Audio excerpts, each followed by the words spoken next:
Hello, Notre Dame family. Father Mark Bernhard here. It's been a while since I did one of these videos. I think the first two were in the summer when I got here 8 months ago now. And again, I want to, the idea behind these videos is to update you, to kind of give you an insight more of what's going on in my head, what's going inside, behind the scenes with the parish in general. And I haven't been doing a very good job of that, I've noticed the last number of months. And so I want to recommit myself to doing that, or hopefully, to not go any longer than about at least once a month, put one of these out, because there are so many things that I want to communicate, more so than what can just be done at the end of Mass with the announcements. So, here I am today. It's here in my office. If you don't know, this is my office. And I want to maybe just start off by mentioning the big news that we announced this past weekend with Father Burke being reassigned. And it's been such a blessing for this community, for Father Burke coming here when Father David Meadows, I think maybe 2 years ago now, was reassigned, and Father Burke came in as the parish administrator, this interim time before a pastor was assigned. And he just came at a very crucial and important time here as he juggled two different things, both being down at the diocese as well as being here, I think, 3 days a week. And so we again, we want to thank Father Burke for the great, the blessing he's been for this community, the blessing that he's been for me. I know when I got assigned here at Notre Dame, it was pretty quick that, we started talking about the possibility of him remaining at Notre Dame and being in residence as he moved back to being full-time at the diocese. And it's been it's just been great living with Father Burke, whether that's sharing meals with him on a more regular basis, or it's watching a game together, in the evening.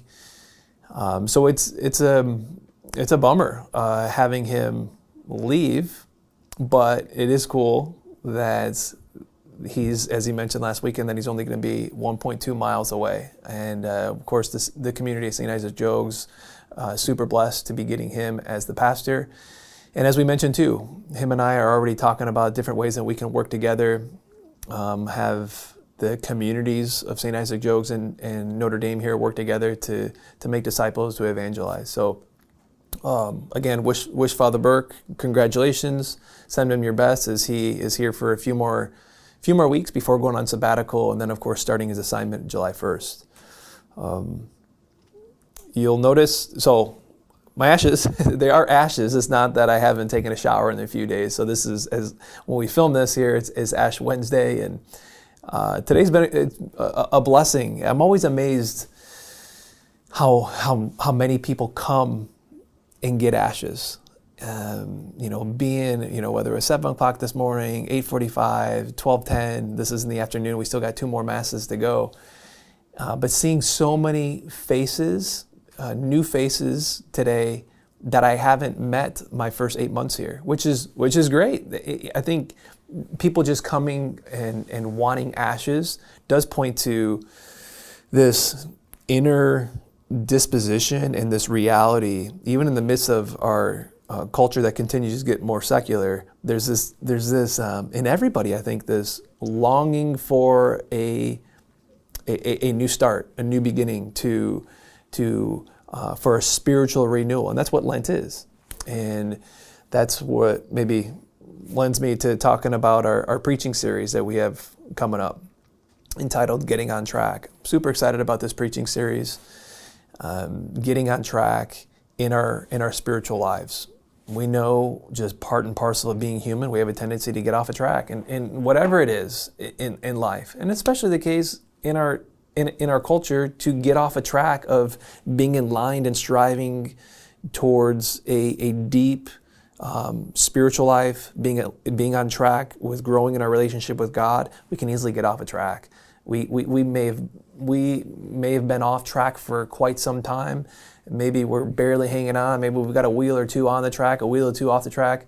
This Lent, as a parish family. We're going to spend these 6 weeks getting on track. This first weekend, we're going to be looking at removing obstacles that are in our lives that keep us from getting on track. We got to remove those obstacles first. So if there's anybody in your life that you think, hey, you know what, this sounds like something that my neighbor, my friend, or maybe coax a child who's fallen away, to encourage them to come and receive from this preaching series, to get back on track. Invite them.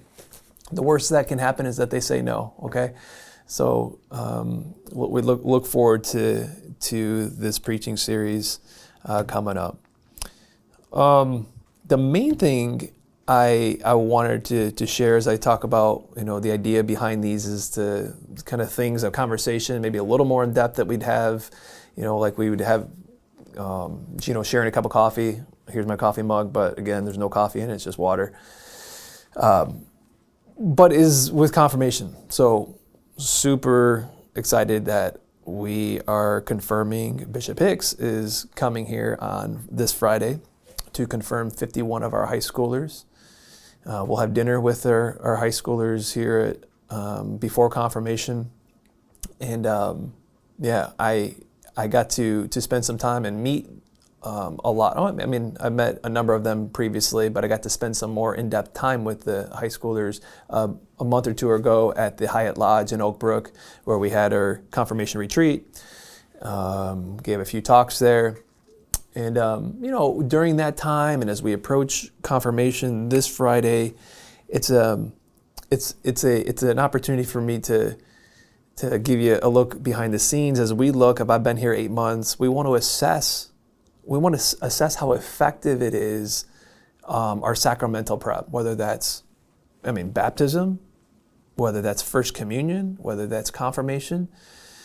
Because if we have the sacraments as more of and people see them as more as one, just two hoops to jump through, and then, if we have kids that receive their first communion and we don't see them until they make their confirmation, or if after these high schoolers make their confirmation, we don't see them again afterwards, then that's the point of what we want to do here in the sacraments is for people to encounter Jesus, to have their lives transformed, and for them to be committed disciples, to give their lives to God. And if our sacramental prep isn't helping that to happen, then we want to look at that, and we want to change it.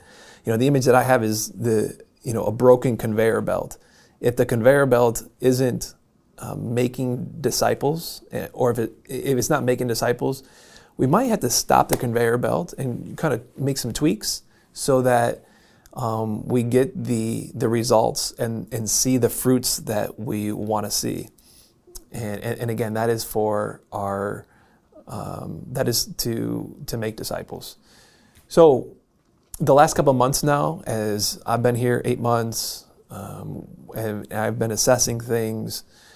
We've also gathered a couple teams of people. We're calling them prayer warriors to meet and to pray and to intercede and say, Lord, what do you want religious education to look like here at Notre Dame 2 years from now, 3 years from now, 5 years from now? Maybe it's completely different. Maybe it's just some tweaks. We're pretty confident that there needs to be more emphasis on parental involvement and more of a family-focused approach to sacramental prep, because we know we can catechize the children, but if it's not being reinforced at home, then it makes it a lot more difficult for things to stick with the children and for them to see like, hey, this is really important. Relationship with God is important. Coming to Mass is important. If that's not reinforced at home, our catechists can say it all day long. And we have great catechists here. I've been so impressed with the catechists that we have from top to bottom, led by Shar, our youth minister, as well as Debbie, our director of religious education. So I invite you to join us here these next number of months as we continue to pray and we discern and evaluate our sacramental prep and what it might mean for us in the future, what the Lord might be leading us to for the change. So that will do for this little update. Be on the lookout the next time. I've got more things to share, and there's a lot more things to share that even on my notepad here, but we'll wait till next time to give you another look behind the scenes and what we're thinking, and just to further update you. So God bless you. Have a great Lent. Let it be a time for transformation and a time for us to get on track. God bless you.